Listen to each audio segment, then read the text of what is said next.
Chez nous, au Congo, on appelle ça yakatofanda. C'est-à-dire, tu aménages avec une personne qui ne t'a pas épousé. Tu vis avec ton copain, tu vis avec ta copine, mais vous n'êtes pas encore mariés. Que dit la Bible? C'est le sujet d'aujourd'hui sur la chaîne La Famille 100% Jésus. On se dit à tout de suite.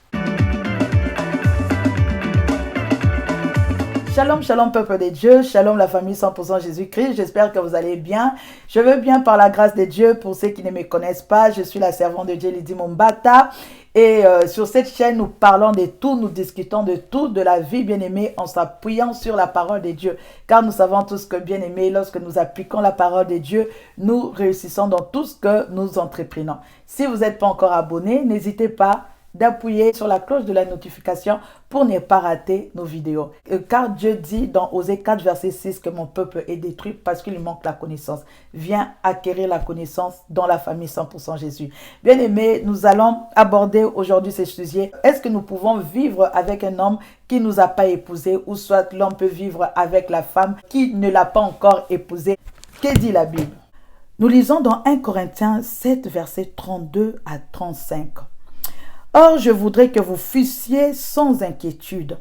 Celui qui n'est pas marié s'inquiète des choses du Seigneur, des moyens de plaire au Seigneur.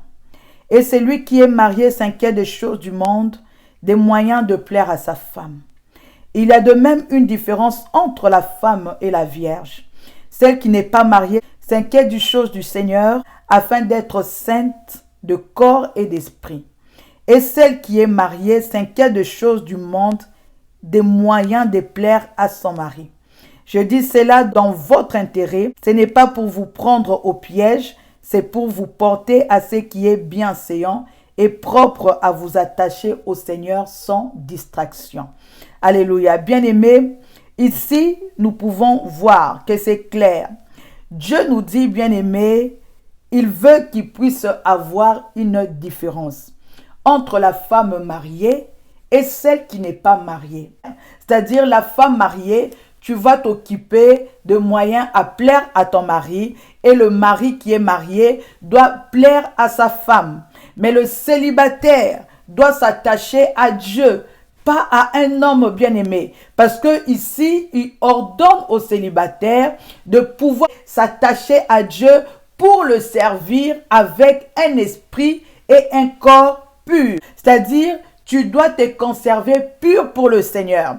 Tu ne peux pas aménager avec un homme parce que tu ne vivras pas dans la pureté. Tu ne peux pas aménager avec un homme parce que tu ne vas pas plaire à Dieu. Tu seras dans la distraction. Tu vas commencer à vivre comme un marié ou comme une mariée, et pourtant tu ne l'es pas bien aimé. Ça, c'est un péché devant le Seigneur. Parce que lorsque tu n'es pas marié, tu ne peux pas, bien aimer, commencer à vivre comme une femme mariée ou commencer à t'occuper d'une femme bien aimée que tu n'as pas épousée. T'occuper d'un homme que tu n'as pas épousé. Tu commences à préparer pour lui, tu vas laver ses habits. S'il a envie de ton corps, tu lui donnes ton corps. Tu vis exactement comme une personne mariée, et pourtant tu n'es pas marié, bien aimé. C'est pourquoi tu dois connaître la parole de Dieu. Si tu ne connais pas la parole de Dieu, tu vas croire que c'est un style de vie qui est normal. C'est-à-dire, c'est normal d'aller vivre avec un copain. C'est normal d'aller vivre avec ma copine. C'est normal d'aller vivre avec l'homme qui ne m'a pas encore épousé, bien aimé. Ce n'est pas normal. Dieu veut,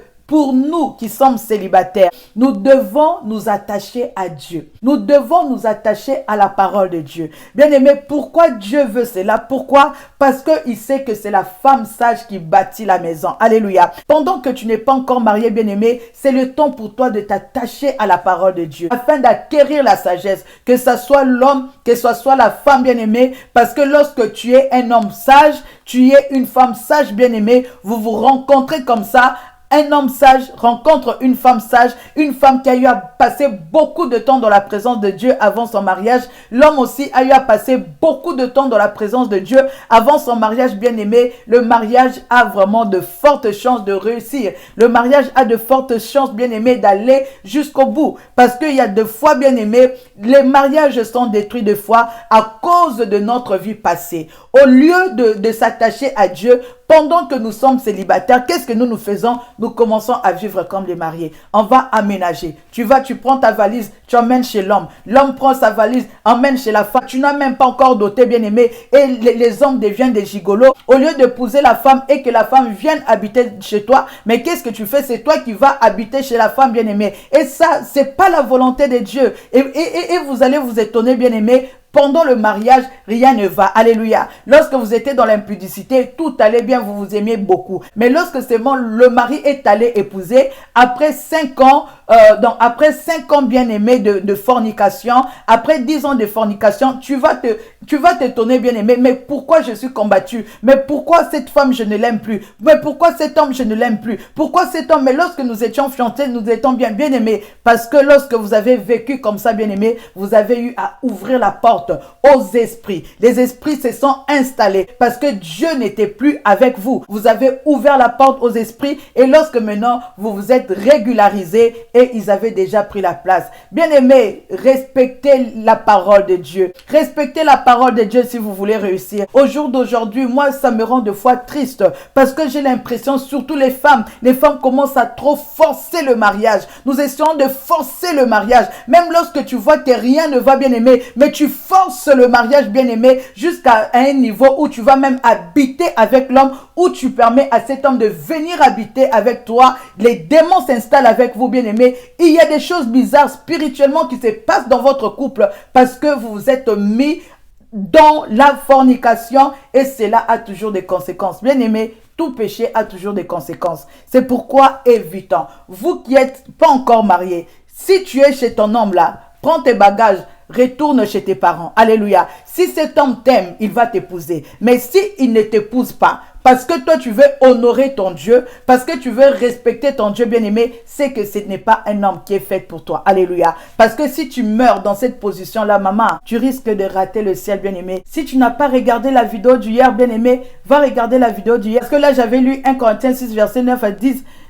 Où Dieu nous dit que les impudiques et les adultères n'hériteront pas le royaume des cieux.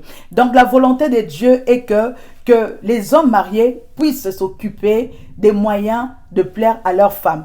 Et les femmes mariées puissent s'occuper des moyens à plaire à leurs hommes. Mais ceux qui ne sont pas mariés, vous devez vous attacher à Dieu. L'apôtre Paul nous dit quoi? Il nous dit: il y a de même une différence entre la femme et la vierge. Celle qui n'est pas mariée s'inquiète des choses du Seigneur, afin d'être sainte de corps et d'esprit. Et celle qui est mariée s'inquiète des choses du monde, bien aimé, moyen de plaire à son mari. Je dis cela dans votre intérêt. Et l'apôtre Paul, bien aimé, nous dit: je dis cela pour votre propre intérêt. Alléluia, c'est pour votre bien.